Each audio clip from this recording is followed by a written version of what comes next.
Good evening, everybody. Welcome to Dig Deeper, where we dig into God's Word one verse at a time. And I hope you have the greatest book you could ever read, the Bible. This is it. I hope you read it, study it, live it each and every day. This is a great book, the Bible. I hope you pray. We're going to use it here on Dig Deeper. Amen. If you've never subscribed, please subscribe to Dig Deeper. Thumbs up. Share this video with as many people as possible. For those watching Latin America, bienvenidos a este programa Excavar. Si nunca has suscrito, pueden suscribir, compartir este video con otras personas. Gracias por estar con nosotros. Thank you for being with us. And we're going to get started. Let's drink our water. Oh, I'm excited about tonight. Salud. All right. Tonight, we're going to start a new book. It's just going to be the introduction. If we have time, we will go into the first, at least 2 or 3 verses tonight, if time permits, or the phone works properly. Okay, so we're going to do that tonight. I'm excited about 2 Timothy. Oh, the last words of the Apostle Paul. Las últimas palabras del apóstol Pablo que él escribió a su estudiante, a su hijo espiritual, Timoteo. Vamos a orar. Let's pray. Heavenly Father, we love you, we praise you, we adore you. We ask, Holy Spirit, that you direct everything I say. Let it be for your glory, let it be for your honor. Help us understand 2 Timothy as we start today this journey. Espíritu Santo, ayúdanos a entender 2 Timoteo, ahora que empezamos esta jornada, este camino, aprendiendo y conociendo esta epístola. Ayúdanos, Señor Jesús. En el nombre de Cristo, in Jesus' name we pray. Amen. Amen. I'm just going to let David Suquet, it's going to be just about 2 or 3 verses, no more than that, tonight. Okay? So, estamos en segunda. Quiero que abran su Biblia. Please open up your Bibles to 2 Timothy chapter 1, probably between 2 and 3 verses. Here we go. 2 Timothy chapter 1. Paul, an apostle of Christ Jesus by the will of God, in keeping with the promise of life that is in Christ Jesus, to Timothy, my dear son, grace, mercy, and peace from God the Father and Christ Jesus our Lord. I thank God whom I serve, as my ancestors did, with a clear conscience. As night and day I constantly remember you in my prayers. Recalling your tears, I long to see. All right, let's get started. All right, that is 2 Timothy chapter 3. So we're going to start today, 2 Timothy, and these are the last words of the Apostle Paul to the body of Christ. Why is it the last words? Because he was rearrested by Emperor Nero. Estas son sus últimas palabras de 2 Timoteo, porque fue arrestado otra vez, la segunda vez, por el Imperio Romano. El Nerón lo arrestó. Now, la primera vez estuvo en una casa. The first time he was on house arrest in Rome. Second time, he was deep inside a dungeon. I think it's called the Mamadine, in the dungeon. But that was it. It was at that point that he was martyred. All right, let's go here. First of all, 2 Timothy was one of the prison epistles. Okay, it was written between 64 and 65 AD. Paul wrote this epistle during his second imprisonment in Rome, shortly before his martyrdom. Antes que lo mataron. Esta fue las últimas palabras que el apóstol Pablo escribió. Ahora, John MacArthur says regarding 2 Timothy, in this letter, Paul is aware that the end was near. Past his apostolic mantle, non-apostolic mantle of ministry to Timothy, and exhorted him to continue faithful in his duties. Hold on to sound doctrine, avoid error, accept persecution for the gospel. Okay? So we know it's what? It was written between 64, escrita de 64-65 después de Cristo. Okay? Alright, let's continue. Y eso era una epístola de la cárcel. Alright, let's keep going. History and theme. The Apostle Paul spent 2 years in Rome under house arrest. La primera vez, we know that from Acts chapter 28, Hechos 28. Paul was acquitted and released. Lo dejaron salir. After leaving Rome, history shows he went to Crete. Después de salir, because this part of the story of the Apostle Paul is not in the book of Acts. But the book of Acts continued, right? Paul was acquitted, released, and after leaving Rome, history shows he went to Crete and Ephesus, Macedonia, perhaps Colossae, and Spain. Remember, ese era su deseo de llegar a España. Entonces, la historia de la vida de Pablo termina con su estando arrestado en Roma, pero después de 2 años lo dejaron salir. Después de 2 años después de eso fue arrestado la segunda vez. It says here, Paul was rearrested after Nero burned Rome. So here's interesting. Él fue arrestado después que Nerón quemó a Roma. ¿Verdad? Le echó la culpa. Él quemó a Roma, Nerón.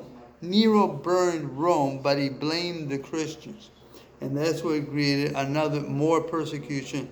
And that led to the Apostle Paul being put in prison again. Peter was crucified. Durante ese tiempo, Pablo fue arrestado. Pedro fue crucificado. Cabeza para abajo. Paul was beheaded, but before that he wrote second letter to Timothy. Antes que fue matado, él escribió la segunda epístola a Timoteo.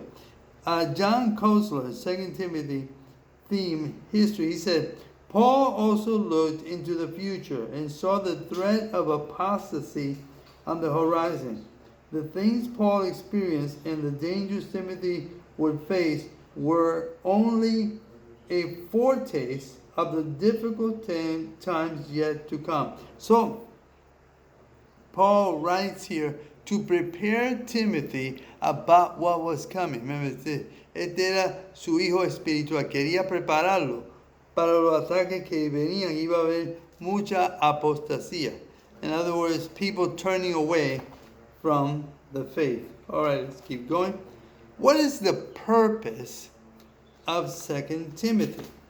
What is the purpose? Paul's primary purpose for writing this letter was to offer final instructions to Timothy regarding the Christian life. ¿Qué es el propósito de 2 de Timoteo? El propósito de 2 de Timoteo es el apóstol Pablo quería preparar a este joven que iba a ser pastor, líder, y quería instruirlo a él y cómo la vida debe ser la vida cristiana en los últimos días, ¿verdad? Y él lo estaba preparando.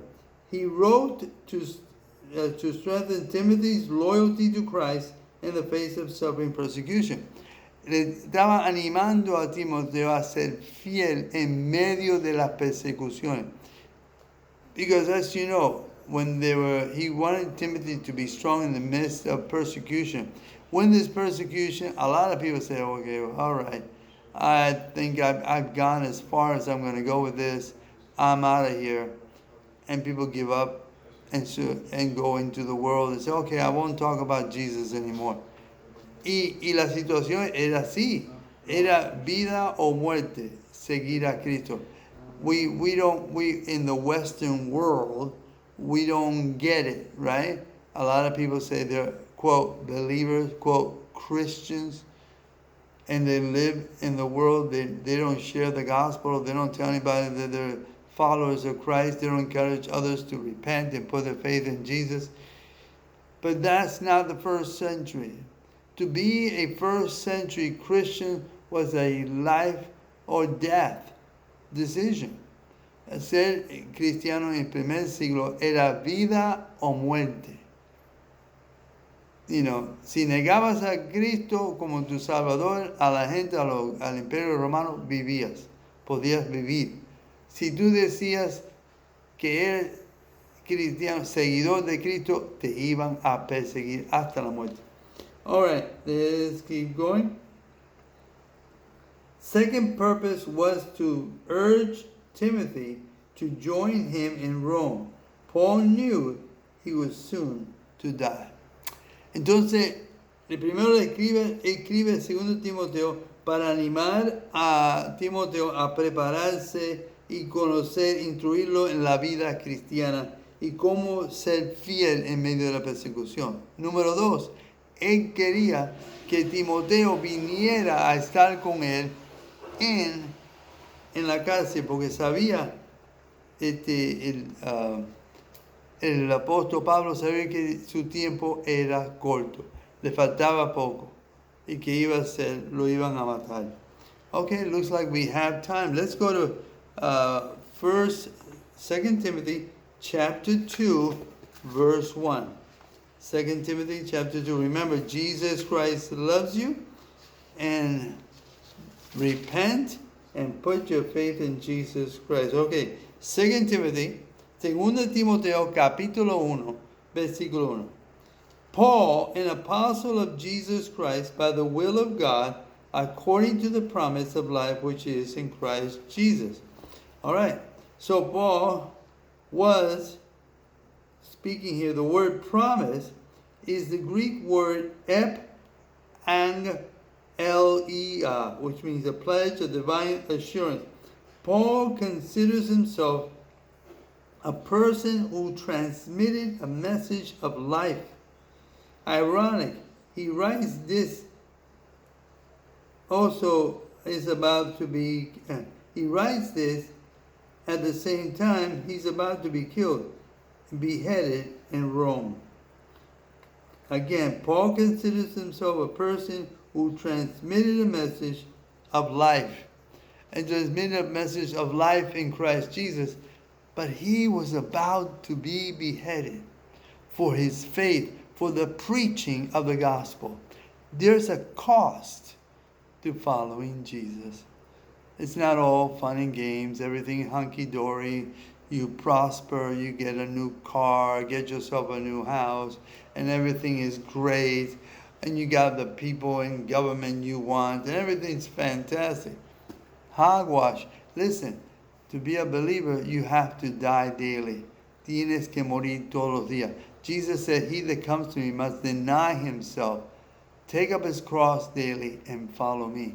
Tienes que negarte todos los días para ser seguidor de Cristo. All right, let's keep going. Verse 2. Now, verse 2. 2 Timoteo, capítulo 1, versículo 2.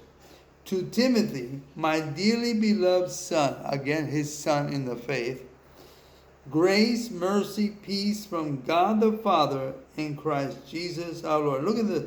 This is very important. Grace, mercy, and peace. Grace, mercy, and peace. All right.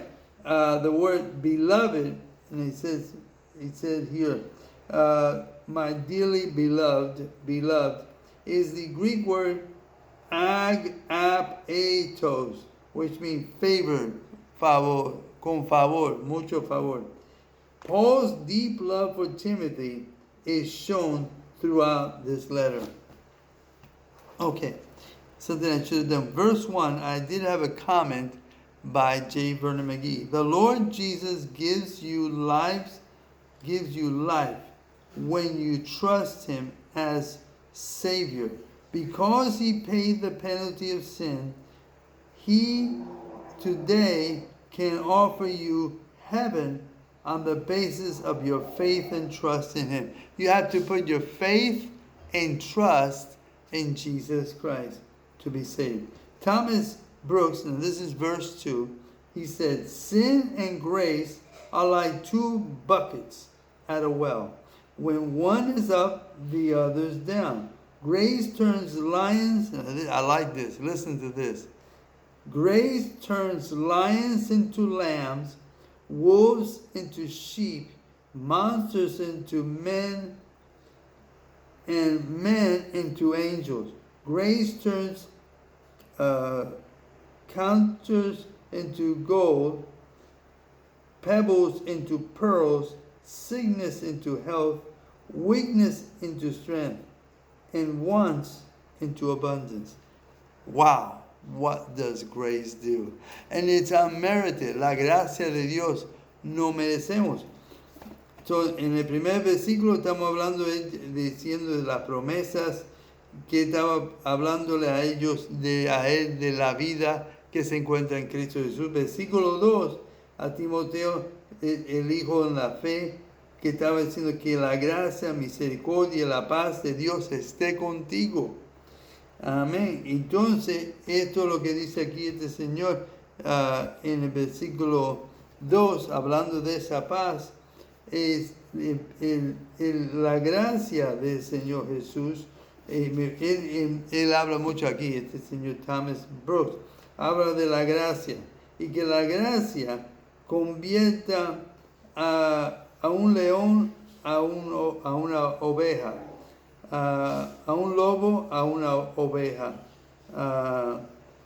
el león un cordero, un lobo a una oveja. So, lo que quiere decir que hay cambio. There's a change. There's a transformation. Grace changes the most vile person into a brand new person. Amazing. A person who was a evil, cutthroat. The Holy Spirit, the grace of God transforms that person, breaks that person, y lo hace nuevo. It makes a new person, new creature in Christ. All right, let's go to verse 3. Vamos al versículo 3. I think we can still do it. Verse 3. I thank God, whom I serve from my forefathers with pure conscience, that without ceasing I have remembrance of thee in my prayers night and day. Wow. So I have remembrance of you in my prayers. In my prayers. I have remembrance. Let me read it again. I thank God, whom I serve from my forefathers with pure conscience, that without ceasing, here it is, I have remembrance of you in my prayers night and day. Paul says, I don't stop praying for you. How about you? Do you pray for people you may not know, they may not know you're praying for them? People who are in need. Tú te paras a orar por otra persona durante un día.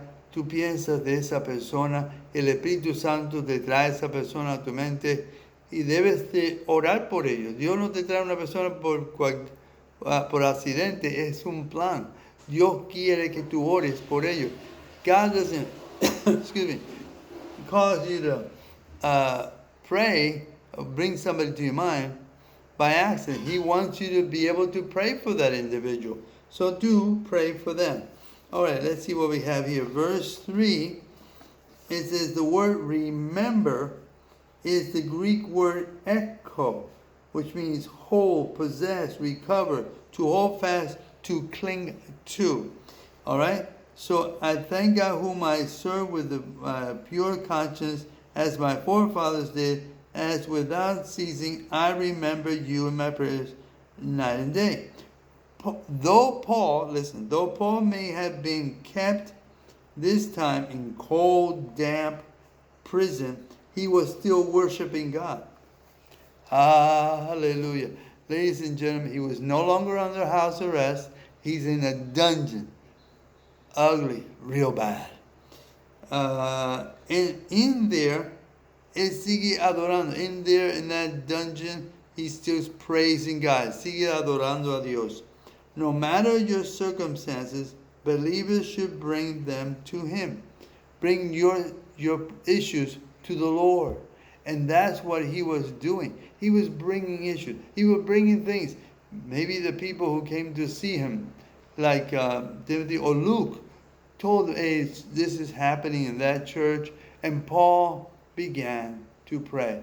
Even to the point he was about to be beheaded, he was praying for the church, all the churches. Él estaba al punto que lo iban a matar y el apóstol Pablo seguía orando, intercediendo por esos hermanos en Cristo. Él es un ejemplo para nosotros hacer en estos últimos días. He is an example for us to pray for those who are in need. And of course, we know what happened in Texas this week. Normally I don't mention things like that, but it was a huge tragedy. Over 100 people died in a flash floods. And that's why, as Paul did here, he prayed and he encouraged others to pray. J. Vernon McGee says, Timothy was on Paul's prayer list. When I taught at a Bible in an institute, I always had the students find out who was on the Apostle Paul's prayer list. Do you have your pastor on your prayer list? It's important to put people on your prayer list every night. Don't forget, just like Paul was doing here in 2 Timothy, in prison, in the dungeon, okay? He was thinking about others and praying for them. Él estaba en esa cárcel a punto que lo iban a matar y estaba pensando en otro, orando por ellos. Glory to God. I hope this is the beginning of our study, of our journey through 2 Timothy, the last words of the Apostle Paul before he was beheaded by the Roman Empire. En este momento estamos estudiando 2 Timoteo, las últimas palabras del apóstol Pablo antes que lo mataron. En esta noche, mira, mi hijo Carlos Israel quiere decir algunas palabras a nosotros. Hola, ¿cómo está usted? Mira español. He is bilingual. Praise be to God. Amen.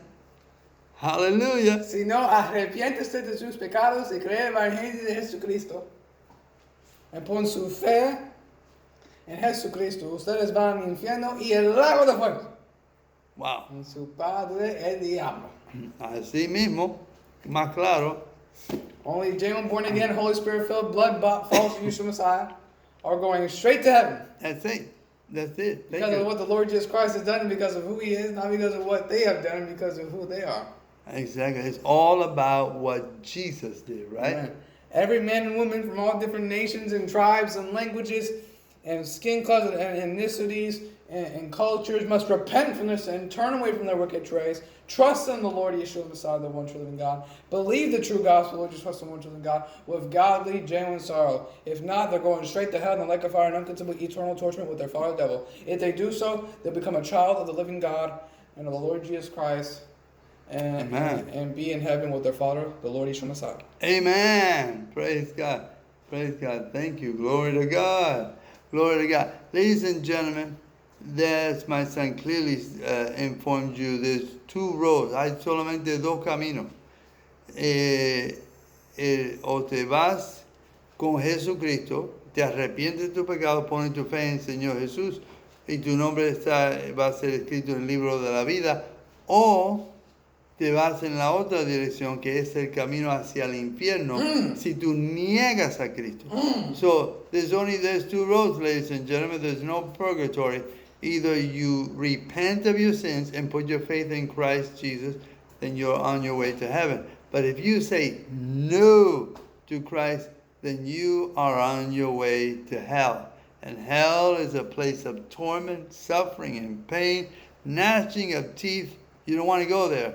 God wants you to go to heaven, but it's the only one way. Jesus said in John 14:6, I am the way, the truth, and the life. No man comes to the Father but through me. It said in Acts 4:12, the Apostle Peter says, salvation is found in no one else, For there is no other name under heaven given to men by which we must be saved. Must be saved. It is only through faith in Jesus Christ. So tonight, you want to repent and begin a new life in Jesus, you can do that today, this moment in time, wherever you may be, Amen. donde quiera que tú estés. Y hoy, y hoy quieres arrepentirte de tus pecados, puedes y poner tu fe en Cristo, lo puedes hacer en esta noche. Just to remind you, it isn't the words a prayer that saves you. You gotta be committed and sold out and sincere about what you're doing. Tienes que ser sincero cuando tú dices sí a Cristo. Bueno, mi hijo Carlos Israel quiere dirigirlo a ustedes una oración, pero acuérdese que lo pueden hacer en su propia palabra. You can use your own words. This is just a suggestion, an idea by which you can use. Amen? Amen. Amen. That's my son. Right. I agree with my father. He explained it very well. Okay. This is an example that you can truly proclaim before the Lord Jesus Christ. Amen. In genuine repentance. Okay? The words in this prayer in of itself will not save you. Right. It's what's inside your heart. Mm-hmm. It's the change that happens inside of heart. Amen. Is what saves you. Amen. A person who prays a sinner's prayer and keeps on living a sinful life is going to hell in the lake of fire and ungood to be eternal torment. So be very careful. Amen. This is just an example of what you could truly proclaim before the Lord Jesus Christ. Amen. If you don't genuinely repent from your sins and trust in the Lord Jesus Christ, believe the true gospel of Jesus Christ, you're going straight to hell in the lake of fire and ungood to be eternal torment. Amen. Okay. If you genuinely want to repent from your sins, if you genuinely want to repent from your sins, Amen. and put your faith in the Lord Jesus Christ, and trust in the Lord Jesus Christ, believe the true gospel of Jesus Christ, and one God, what godly Jonas are, this is an example of what you truly proclaim before Yeshua Messiah. Dear Lord Yeshua Messiah, dear Lord Jesus Christ, Amen. I believe that the Lord Jesus Christ is the one true living God. Amen. Yes. And the Son of the living God, Yes. who died from the cross and rose from the grave for the forgiveness of my sins. I confess with my mouth that Jesus Christ is Lord. And I trust in my heart that God raised him from the dead. I repent and turn back from my sins. I turn away from my wicked ways. And I put my faith and trust in Jesus Christ, my God, my Savior, my Lord, my Redeemer. Forgive me of my sin, Lord Jesus Christ. Wash away my sin with the precious blood of the Lord Jesus Christ. Yes. I know that I am a child of the devil. And I am a sinner. In need of a Savior. Yes. In need of Yeshua Messiah. Yes. Wash away my sin with the precious blood of the Lord Jesus Christ. Yes. I will serve and obey and fear and love the Lord Jesus Christ, the one true living God, for all the days of my life. In the name of the Lord Jesus Christ. Amen. Amen. Heavenly Father, we pray for every single person who say yes to you. I pray you fill them with your Holy Spirit. Give them a hunger for your word and connect them to a church where they can be discipled. In Jesus' name, amen. Well, thank you, everybody. Glory to God. If you today said yes to Jesus, welcome to the family of God. Let us know at trustjesus19@gmail.com. trustjesus19@gmail.com. I encourage you, read the Gospel of John. Fall in love with Jesus. Amen. Well, praise God. Thank you for joining us here on Dig Deeper, where we dig into God's Word one verse at a time. Don't forget, please subscribe, click notification, thumbs up, and share. Gracias por estar con nosotros aquí en este canal Escabal. Gracias por estudiar la palabra conmigo. Amen. No se olvide de suscribir y compartir este video. Remember, Shalom, Shalom, Yerushalayim. Pray for the peace of Jerusalem. If you genuinely repented from your sins, trust in the Lord Jesus Christ, believe the true gospel of Jesus Christ, the one true living God, you have become a child of God and of the Lord Jesus Christ. Amen. Welcome to the family of the Lord Jesus Christ. Amen. You will be going to heaven. Your name is written in the book of life. You'll Yes. be going to heaven, and you're going to be with your Father, That's right. the Lord Yeshua Messiah. Amen. Your name Forever is, and ever and and ever. your name is sealed by the Holy Spirit. Welcome, once again, as my son said, welcome to the family of God. Remember, a person who prays this in his prayer but keeps on living a sinful life is going straight to hell in the lake of fire and unconcealed eternal torment with their father, the devil, and their friend, the beast, and the false prophet. All right, remember, live for Jesus, everybody. Live for Jesus. Shalom and dig into God's Word. Bye-bye. Shalom.